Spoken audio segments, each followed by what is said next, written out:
So let's meet our speakers. Dr. Megan Kassabaum is co-project director for the Heritage West Community Archaeology Project, the Weingarten Associate Curator of the American Section and Associate Professor of Anthropology.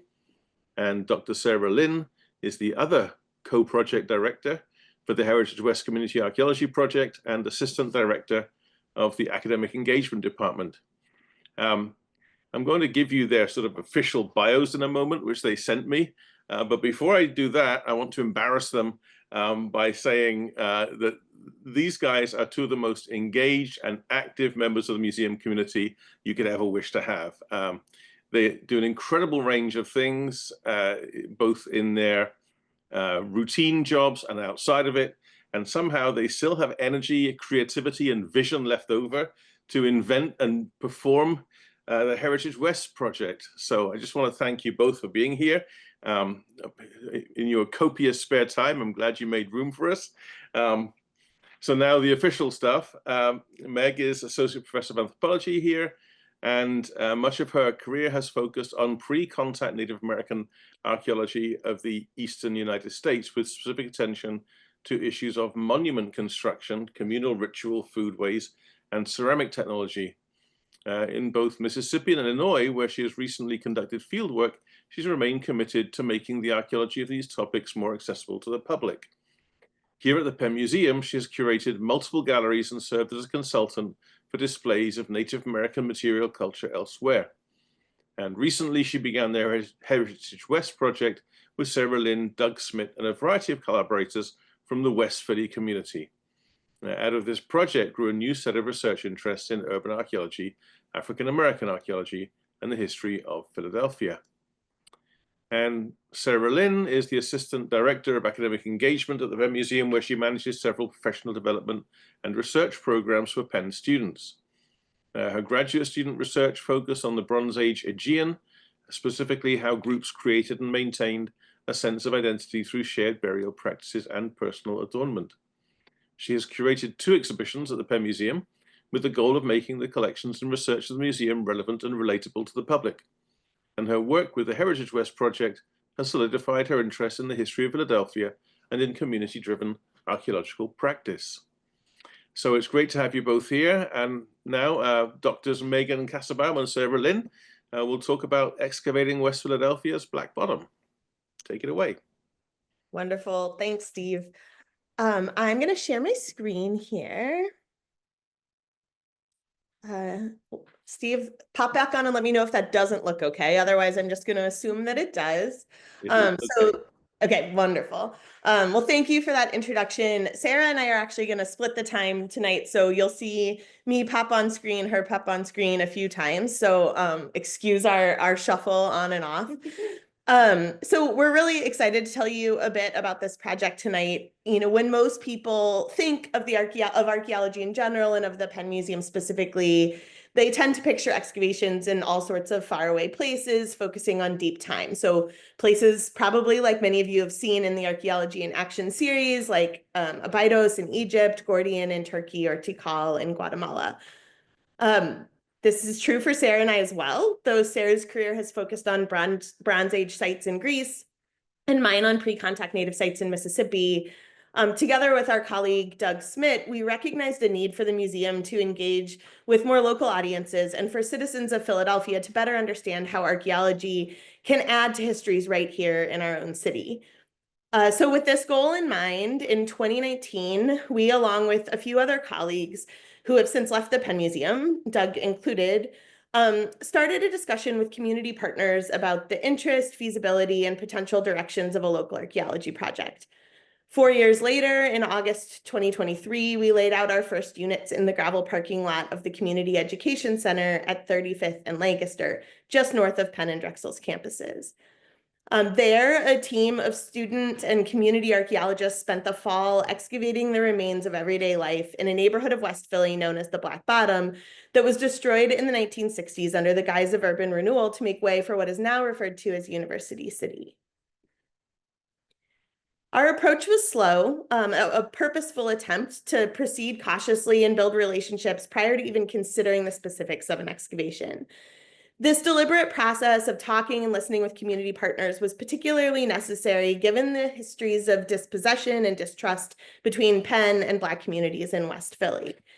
It's within this context that our discussions of a collaborative program involving a wide variety of stakeholders, including current residents and community organizations, descendant individuals and organizations related to the Black Bottom community, and administration staff and students from Penn became Heritage West.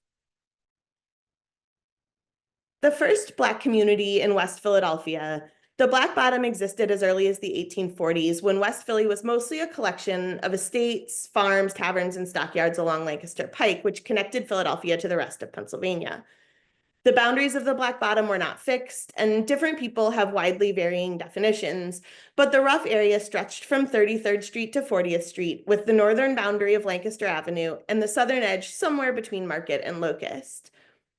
For former residents and elders of the community, such as Dr. Walter Palmer, the Black Bottom was the heart of the increasingly Black West Philadelphia, until the 1960s, when the West Philadelphia Corporation, a consortium of Philly area educational and medical institutions led by Penn, used a variety of political and legal mechanisms, especially the Housing Act of 1949, to push the Philadelphia Redevelopment Authority to deem the Black Bottom, quote, blighted, and seize, demolish, and develop it for the benefit of said educational institutions. So under the guise of urban renewal, somewhere between 5,000 and 10,000 people were displaced.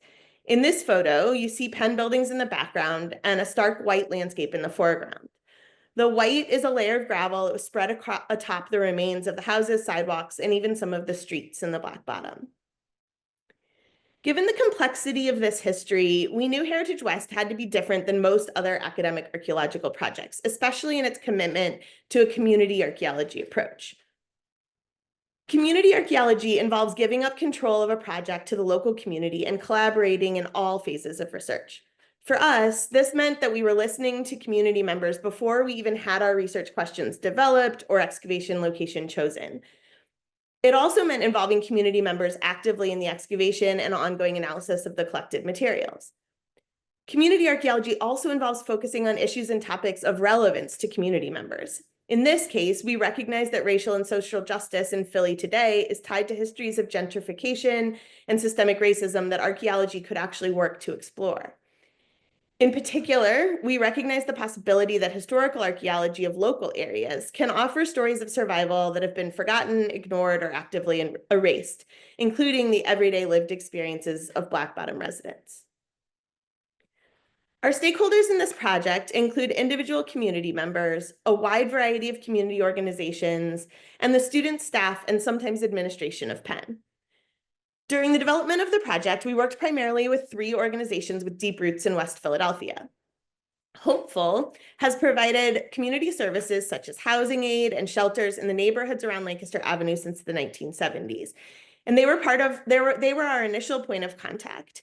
We also worked with the Black Bottom Tribe Association, a collective started in the 1980s by former residents of the Black Bottom who have fought to keep the memory of the neighborhood alive.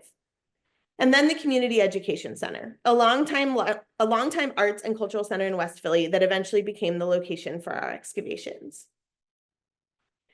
We began discussing this project in 2019 due to our shared commitment to the idea that Penn archaeologists should work locally, using our archaeological skills to investigate questions of interest to our neighbors, as well as to the project of democratizing access to archaeological knowledge and training. Our pandemic era planning sessions, sitting 6 feet apart in our backyards, in this case, Sarah's backyard, and especially talking with our collaborators and community partners over Zoom, shaped our project in 2 crucial ways. First, suggesting the specific geographic focus on the neighborhood north of Penn's campus, and second, identifying an interest in homes and housing in the past, specifically during times of political and economic hardship.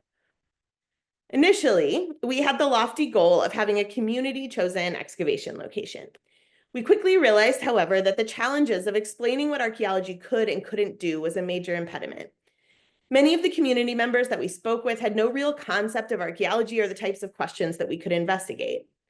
Moreover, past residents of the Black Bottom would understandably suggest that we dig at locations like their former houses, addresses that are now under 10-story medical buildings and thus entirely inaccessible to us as archaeologists. So in an attempt to better communicate what archaeology might offer this community and to expand our conversations beyond our formal community partners to a wider range of individual descendants and residents, we worked with Hopeful to develop a series of public history events and workshops that took place during 2022 and early 2023. These events, finally able to be held in person with food, which was wonderful, allowed us to have many more one-on-one conversations with community members about what was actually important to them, while simultaneously giving us a platform to better explain how archaeology might actually intersect with those priorities. For the public launch of the project, we built a small installation for Parking Day, an annual international event where organizations are able to convert a parking spot into a temporary parklet, or in our case, a mini museum that we installed on Lancaster Avenue. Our installation featured a large timeline with only a few key historical events listed, and we invited anyone walking by to contribute their own memories and historical knowledge by writing directly on the timeline. Whether it was children adding their own birthdays, like you can see down there in the bottom left corner, business people adding names and dates of various shops, banks, and restaurants that once thrived in the neighborhood, or longtime residents like the one in the bottom right, sharing memories like when Lancaster Avenue used to get decked out in Christmas lights each year. But regardless of what they were sharing, the conversations that emerged out of this collaborative exercise in public history helped further narrow our focus by thinking about the limits of contemporary memory. We quickly noted, and you probably can from looking at these pictures, that our timeline was heavily annotated from the present back to the 1950s, but nearly blank with the exception of the major events that we had listed and a few that had been added by community members prior to that date. This clearly highlighted, not only for us, but more importantly for interested community members, that creating a better record of what life was like in the Black Bottom during the early 20th and late 19th centuries was a place where archaeology could contribute what oral histories could not. Through a series of workshops facilitated by additional partners, such as the Penn Libraries and the African American Genealogy Group, we were able to further refine our understandings of the topics of interest to both past and present West Philly communities.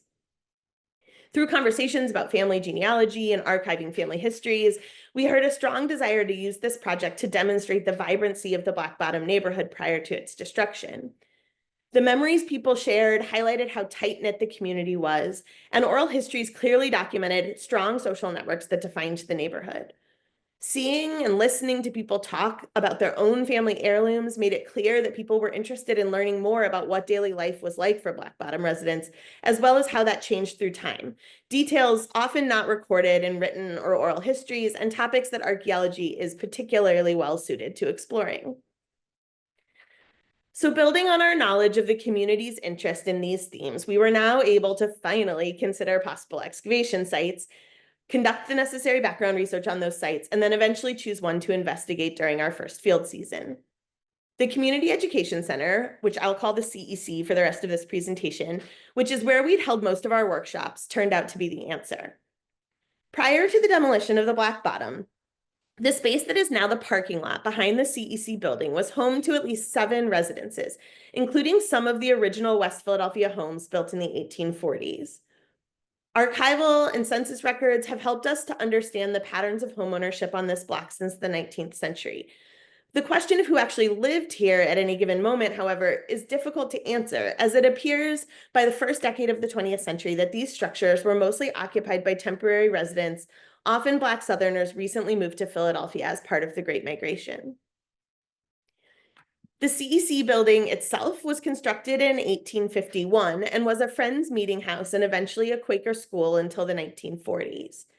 As this fire insurance map from 1895 shows, 7 homes occupied what is now the parking lot.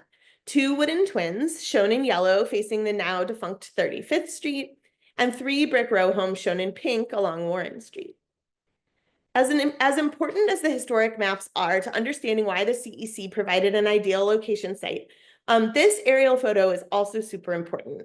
This shows what currently stands atop the Black Bottom neighborhood.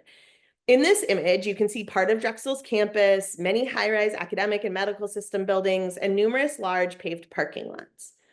However, due to its status as a historic structure and an active community space, the CEC, outlined there in yellow, has continuously provided protection for the lot behind it, which has remained undeveloped and, luckily for us, unpaved. So as Doug, Sarah, and I walked in and out of the back door of the CEC during our workshop series, the CEC's executive director, Ms. Terry Shockley, drew our attention to bricks that she had noted on the surface of the parking lot. With a little scraping of the gravel, we were able to identify the remains of one potential brick foundation pier and 2 brick-lined privies. So if you can see my cursor, here's the pier, and here are the 2 brick-lined privies. This gave us significant hope that the remains of this block of the black bottom remained at least somewhat preserved under the CEC's gravel lot. What we knew about the area thus suggested that it would be an ideal location for investigating the types of questions that we had developed in earlier phases of the project. Namely, what was everyday life like for late 19th and early 20th century Black Bottom residents? And what could archaeology teach us about things like housing, food, class, race, and community in this very important neighborhood? All right, so having found our site, we next worked with Dr. Chad Hill to conduct a geophysical survey of the CEC's parking lot and grounds. Our primary goal was to use ground-penetrating radar to determine what evidence remained of the homes, yards, and outbuildings that once occupied this parking lot. The GPR results, which is what you're looking at here, this sort of Rorschach test of black and white dots, revealed a clear structural pattern in the right corner of the grid. And I'm going to highlight it just so that you all believe me. So I'll flip back and forth a couple of times so that you can see I'm not making it up. This pattern is actually there. We believed that this pattern represented the stone foundation of one of the 2 sets of twin homes. That's the part outlined in red, with its front room built atop a now rubble-filled basement that also clearly shows in our data kind of to the right of the blue line. We know from the historic record that this particular home was actually taken down prior to the large-scale destruction of the neighborhood, likely much more carefully than its neighbors due to its demolition occurring between 2 standing structures. A fainter but otherwise similar second structural pattern is visible in the bottom left and likely represents the other wooden twin home. Moreover, a large disturbance on the western portion of the parking lot is clear as well. So here outlined with a green line where you can see that speckly black and white data. This is where the brick row homes along Warren Street once stood and likely represents the northern edge of the brick rubble left behind by the 1960s large-scale destruction of the neighborhood. Despite the violence of this destruction, you can still see some possible faint vertical lines in the data, suggesting that some of the brick walls may remain intact under the demolition debris. I'm going to turn this over to Sarah, and I'll be back at the end. All right, to some archaeology. So to test these hypotheses before a larger scale excavation, we, along with anthropology graduate students Chelsea Cohen and Autumn Melby, opened 3 units in the parking lot. We placed the units with our research questions in mind, but also with consideration for the functional parking lot in which we were working. Ms. Terry had been incredibly generous in granting us permission to excavate, but asked us to restrict excavation within the lot itself. Not only does the lot serve those utilizing the CEC for various arts programs, it's also a source of revenue as they rent spaces to the dispensary across the street. So the first unit was placed here, where that star is, near the dumpsters, with the goal of finding the basement of the wooden twin taken down sometime in the 1930s. A second unit was placed over what we believed to be the rubble remains of the brick row homes removed by bulldozers during the large-scale destruction of the neighborhood. And the third, the only unit inside the parking lot, over the visible remains of what we believed to be a privy associated with the twin home. We excavated these units for 2 weeks in August 2023 in preparation for a semester-long excavations with Penn students and community members. During these 2 weeks, the project received a lot of attention from the press. It was featured in the Inquirer and in a WHYY radio spot, as well as many smaller publications.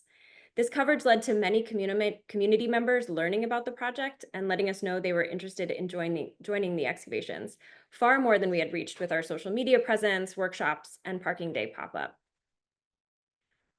In fall of 2023, we officially began excavations with 2 graduate student TAs, 10 undergraduate students enrolled in the course, 1 work study student, and a total of 22 community volunteers. The class met every day, 10 to 5 on, oh, sorry, not every day, on Fridays. That would have been a lot. On Fridays, 10 to 5 throughout the fall semester, and community members joined us for either morning or afternoon shifts. Some coming every single Friday, and others joining only once or twice when their schedule allowed. We also opened the site to the public on 2 Saturdays, knowing that Fridays were unlikely to work for many who may have been interested. The students and community members learned alongside one another throughout the semester, rotating through the 3 excavation units in the parking lot and 1 additional unit in the front yard of the CEC that we opened at the beginning of the semester, with the goal of garnering interest from passersby along Lancaster Avenue. As we hoped, the excavations did reveal significant information about the lives of those living in the homes located behind the CEC. In units 1, 4, and 5, we uncovered the corner of the stone foundations of the original wooden twin home that sat closest to the CEC building. This unit spanned the foundation wall. We found very little in the units outside the home, which you can see over here if you can see my cursor, and instead focused our efforts on exploring the basement. While we did not reach the original floor, we found what appears to be several layers of deposition, which you can see in the profile wall here. Some were filled with coal, particularly here, in this layer here that's a bit darker. While near the bottom, we discovered huge amounts of corroded iron sheet metal. That, along with this feature here that you see here on the left, a pipe that spans the exterior wall, led us to the conclusion that we came down on the remains of a coal furnace and that this pipe was a vent. We've since had many conversations with community members about their memories of coal deliveries and use in the Black Bottom. Eric Weaver, who grew up in the neighborhood and participated almost every Friday, recalled deliveries in the small hours of the morning and that shoveling coal was one of his primary chores as a child. Other objects recovered from this unit include this piece here in the middle that we identified originally as a large safety pin, but were later kindly corrected by Denise Jackson, the mother of another volunteer who attended the final presentations for the course, that this was in fact a diaper pin. We also have several of these as yet unidentified iron objects that include pins attached to a square piece in the middle. This was an important reminder to our students and to us that at times, a great deal of research after fieldwork ends is needed to make sense out of everything that was found. There were, of course, many more identifiable finds, like this 1909 penny here in the corner. And another penny dating to 1927 was found on top of the wall and aligns well with what we know about the home being demolished sometime in the 1930s, but occupied throughout the late 19th and early 20th centuries. Especially as 2 archaeologists whose careers until this point have focused on periods without much writing, we do love the simplicity of finding objects with dates on them. That's a boon for us as archaeologists. Behind the house, we excavated the privy, the outhouse for one of the homes, that was still visible on the surface of the parking lot. This dry masonry pit, almost 2 meters in diameter, would have originally had a wooden structure over top to help residents make use of it. Privies are important archaeologically because they were also used as trash pits, and we hope to find evidence of the daily lives of those using the home and privy through their discarded trash. Though we don't know for sure, we believe that this might be the only privy excavated west of the Schuylkill River that was not part of a large white-owned estate like Bartram's Garden or Woodlands. We bisected the large circular privy for a number of reasons. Most importantly, to take up less space in the parking lot. This was the only location we selected that would impact the parking, and we did not want to take more than a single space. The second was because we had such limited time, effectively only 10 days of excavation after the students joined us, and a smaller excavation unit would allow us to get deeper in the privy and thus earlier in time in Black Bottom history. The third was, of course, to give us a good profile wall, which you can see here. You can see several stratigraphic layers here, and one central feature that we are still considering. So this central feature that seems to cut through those stratigraphic layers. Material and waste were regularly added to these privies, but it was also someone's job to clean them out, removing fill and allowing the pit to continue to be used. Perhaps this central feature where you can see a pit cut through the strata and filled with bricks and stones was part of the privy's superstructure or related to the infrastructure needed to clean the privy while it was in use.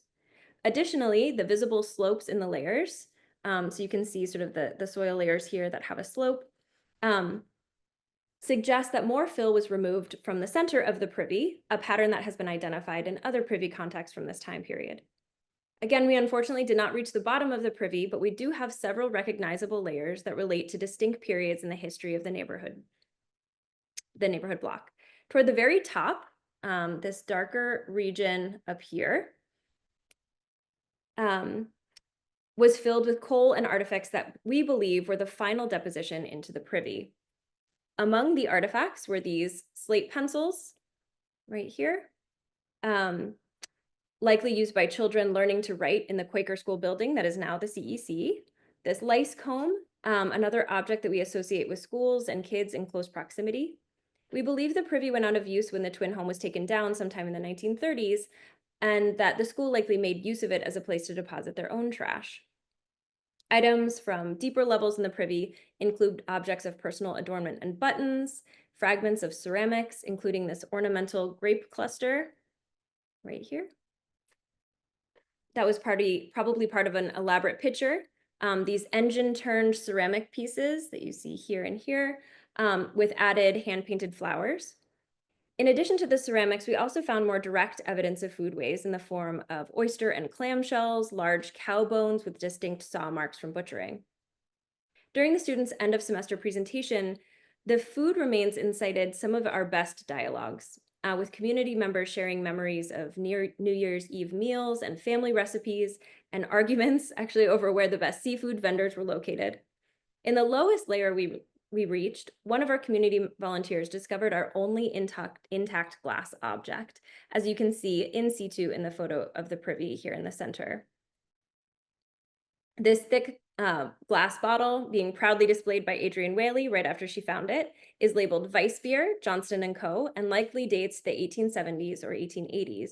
It was perhaps bottled at a brewery in the Grad Hospital area, and the bottle may have been made at one of the glass manufacturing plants along the Delaware River.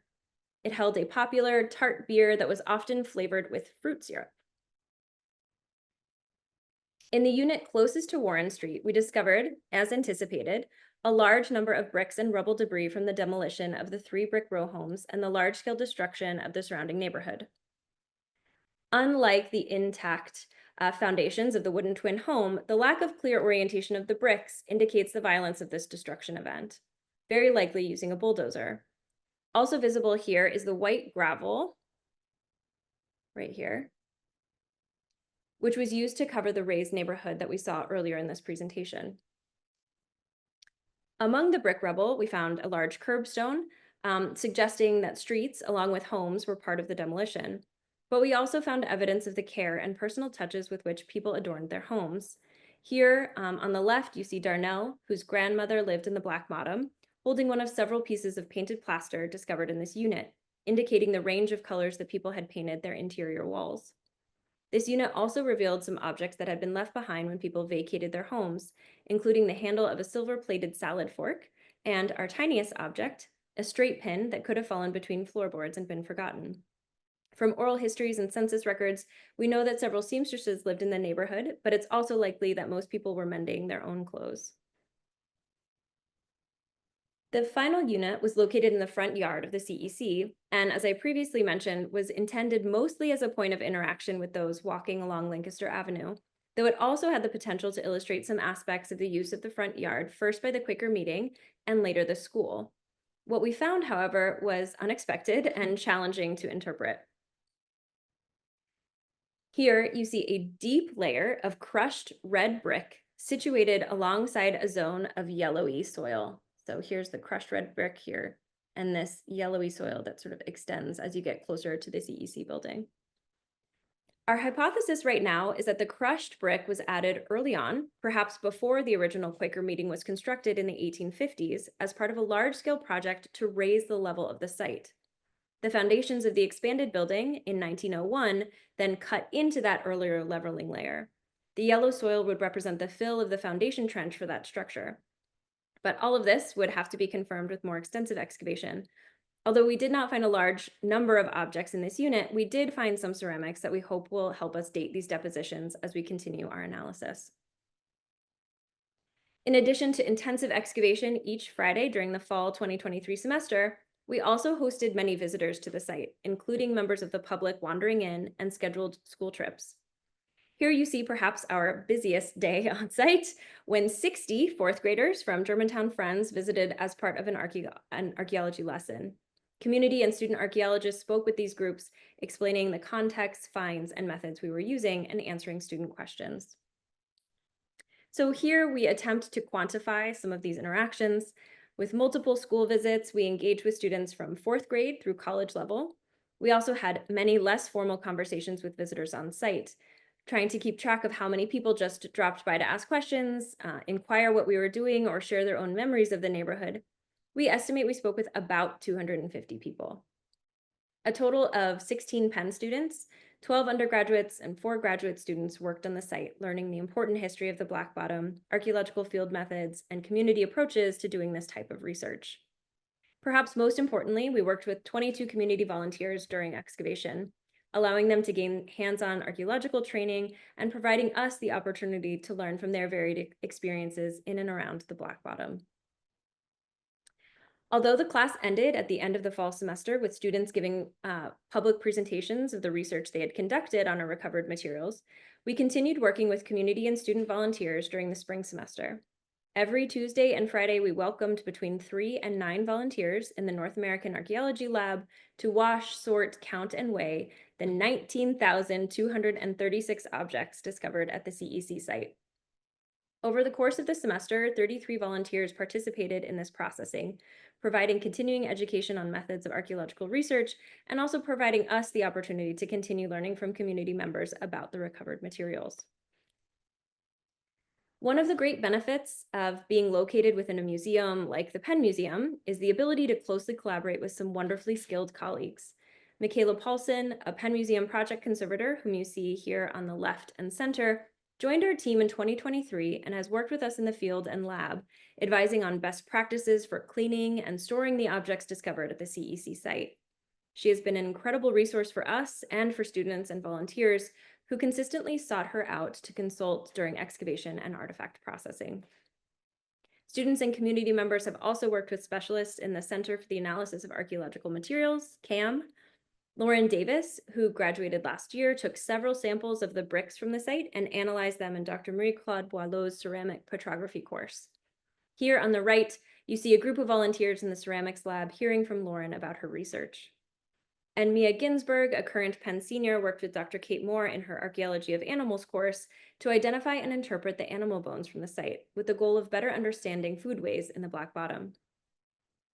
Over the summer, we also hosted 2 additional workshops.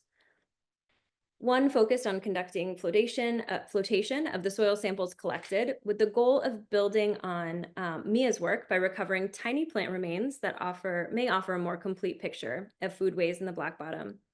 For this workshop, we drew on the expertise of other CAM specialists, Dr. Chantel White, and our anthropology graduate students.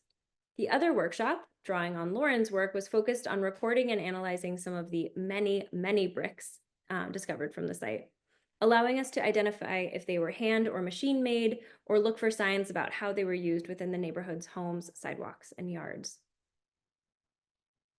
Right now, we are in the process of forming a community advisory group made up of around 11 members representing our community partners and including several of our most dedicated volunteers who have a direct connection to the Black Bottom neighborhood to discuss next steps for this project. We plan to begin this process with 3 focused meetings. One will consider the future of the physical collection, where it should be housed long-term, and how it will be made accessible physically and digitally.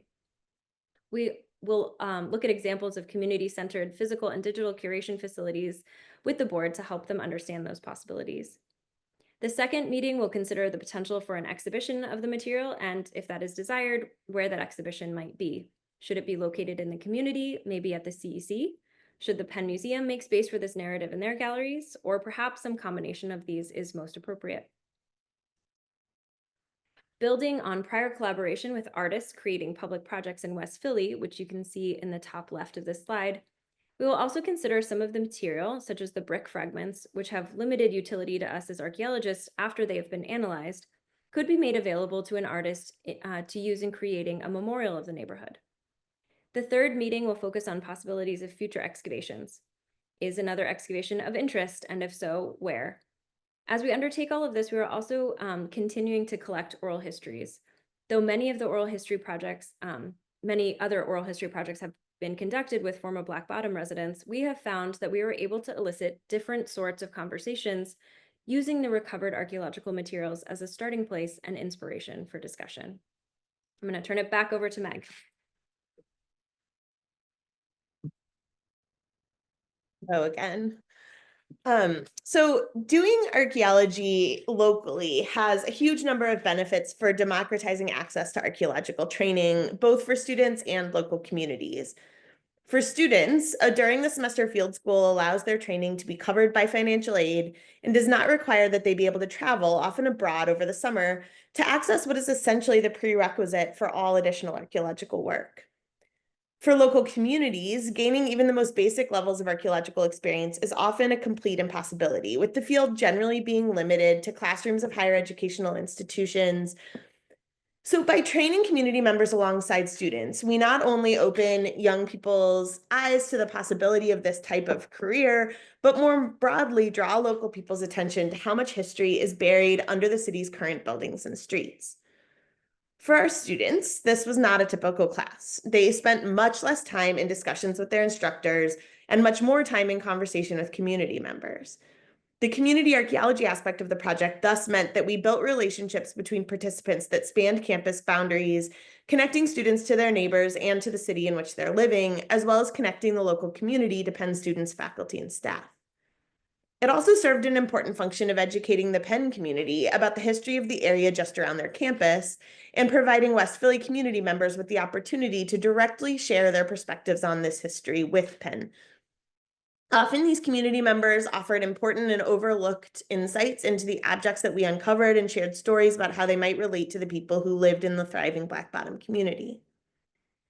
It is also, of course, worth emphasizing excuse me, what the community and the project gained from its association with Penn generally and the museum specifically. As Sarah outlined a few minutes ago, this institution holds an incredible amount of archaeological knowledge and expertise, ranging from the geophysical techniques to specialized fieldwork methods to the ability to bring all of the material back to my lab in the anthropology department, to the specialized analyses that are possible in the Center for the Analysis of Archaeological Materials, and of course to the ongoing conservation of the collection. Making this knowledge and expertise available to a wider audience is one of the Penn Museum's primary goals, and this project allowed us to reach a wider audience, people that, as our immediate neighbors, are particularly important for us to connect with. As Heritage West progresses, the museum's ability to help us share these histories more widely will also be incredibly important. We have found that much of the traditional Penn Museum audience, Penn student body, and even citizens of West Philadelphia are unfamiliar with this history. We hope that future programs and exhibitions hosted by the Penn Museum can begin to correct this bias, both by highlighting often ignored parts of Philadelphia's history and rethinking what is considered of archaeological value and worthy of display in our galleries. So to conclude, we would like to briefly reflect on the question of why archaeology is an important method for studying relatively recent local histories, of which a great deal of living memory still exists. Ultimately, we have found that the best outcome of this project has been the moments where the material objects we recovered have elicited memories of the neighborhood, from descriptions of mundane everyday chores to detailed accountings of special occasions. During the preliminary excavations in August, Marcia White, who spent her childhood in the Black Bottom, visited the dig site. We had just unearthed a small bone button, and holding it sparked a memory of a woman in the neighborhood who the kids called Buttons and Bows. We subsequently learned that her real name was Laura Walker, who would get very dressed up each and every Sunday for church in outfits that were just absolutely covered in buttons and bows. Marcia was quick to say that, of course, this button probably did not actually belong to Laura, but it reminded her to tell us about this person and her elaborate Sunday outfits. To us, this demonstrated the power of the material record through archaeology to augment memory, both for the person who was doing the remembering and then especially for those of us who are listening. In almost every conversation that we had with those who lived in the Black Bottom, we heard about a tight-knit community who relied on one another, whether that was for monthly rent, childcare, or just conversation. We heard about a neighborhood full of people who always had doors unlocked and a watchful eye on kids playing outside. These former residents hoped that this project would illustrate the vibrancy of the place that had been labeled a slum, lacking community, and thus available for violent destruction and campus expansion. The material record helps to push the narrative of the Black Bottom back in time. And rather than focusing on its destruction, as many memories and oral histories understandably do, archaeology refocused our attention on the period when the neighborhood was thriving and on what everyday life was like there. The artifacts and features allow us to highlight stories of people with potted plants on their sun porches who took care to paint their rooms in the colors that they loved and gave their children allowance to shovel coal into the basement furnace. They remind former residents to tell us about their neighbors who got dressed up on Sundays or cooked elaborate seafood meals on New Year's Day, sharing long-standing family traditions with new friends. As the project moves on through whatever it is that comes next, we hope that both these objects and the new relationships that we have forged can do more work in helping to keep the memories of people and places from the Black Bottom alive, and, if the community wants it, to share that history with a much broader audience. So with that, we just want to take a little time to thank people before we end. Our co-director, Doug Smith, he was the one historical archaeologist on this project before it got going. And so while Sarah and I have become historical archaeologists, we rely really heavily on Doug and his incredible knowledge about this period. Of course, the 39 volunteer community archaeologists who have joined us in either the field or the lab.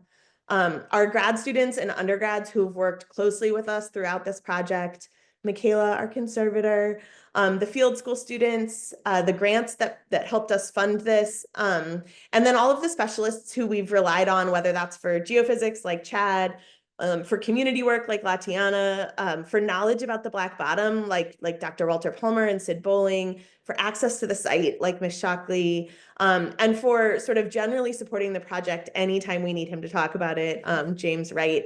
Not to mention everyone who came to visit the excavation, the timeline, the workshops, or the lab sessions. I think it's really wonderful to point out that a few Penn Museum staff members were able to come and see the excavation and told us that they had never seen an excavation before, despite dedicating their careers now to interpreting them, which really, I think, hit home the importance of doing work locally as well.